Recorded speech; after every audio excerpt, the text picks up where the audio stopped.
Something that needs to be clarified or amplified as we close out this book is that Barthes seems to have contradictory statements on the nature of temporal puncta.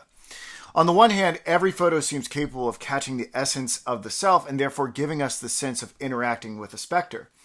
However, Barthes simultaneously claims that whether or not that essence is acknowledged will be radically dependent upon how the individual responds to the photo. Given his strong emotional contact with his mother, he finally finds her essence in one photograph of her as a child. Even the man who took the photo didn't realize what he was distilling on the paper. All the other photos of his mother merely capture her likeness, but not her air or what he truly knew her to be. What are we to draw from this? Is a photograph's essence totally predicated on the person beholding it? Does that mean that every photograph captures the air of the being and is just waiting for the right person to view it?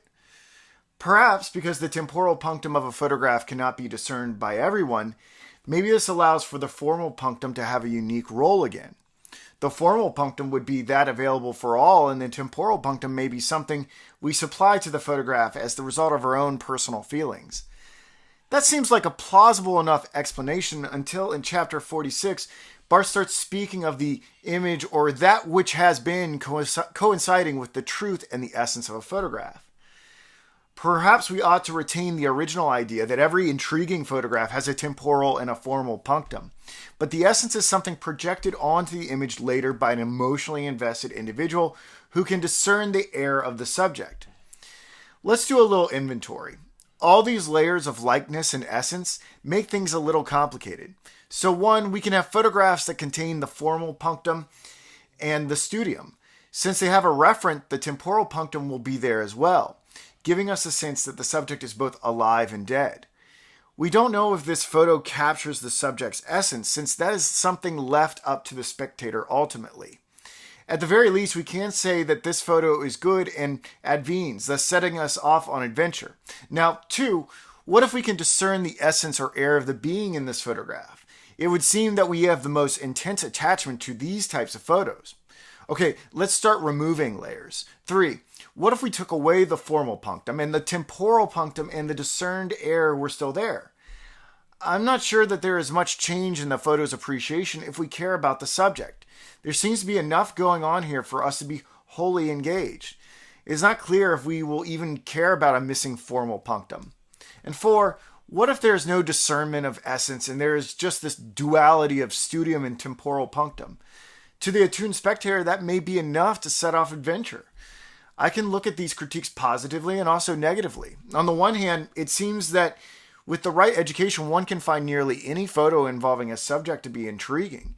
There are different layers of each photo that we can dwell in and take satisfaction in. On the other hand, it is becoming increasingly difficult to schematize good photographs from bad ones. Interesting to note here is that Barthes has spent this entire book only speaking of photos that involve human subjects. Maybe all of those, on his view, can be eventually found interesting, but people are not the only things we photograph. One wonders if he is intimating a preference and letting us know that really only the photographs that contain people are of any significant interest. That is not his thesis, but I wonder if that is an irresistible conclusion. In the book's final chapter, Barthes considers how society wants to tame the madness that is the photograph. What does he mean by the madness of the photograph? I think what he means is that there are societal dynamics that want to set up barriers between us and the subjects of photographs so that we do not meditate on them, so that we do not fall in love with them. What could tamper with the animating dynamics of a photograph?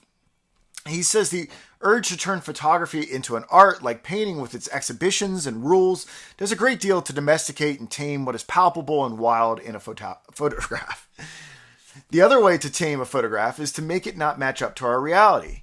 What I take Barthes to be saying here is that modern photographs have been so universalized and turned into banal illustrations that they capture no real conflicts or issues within modernity. We are a culture driven by lively images which are voraciously consumed, but when we try them on for ourselves, we experience nothing but nauseating boredom. Look at that happy family on the boat. You will be happy on a boat. You are bored.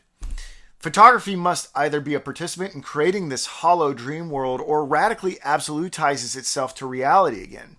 I think it is pretty obvious which route Barthes thinks we should take. Thank you.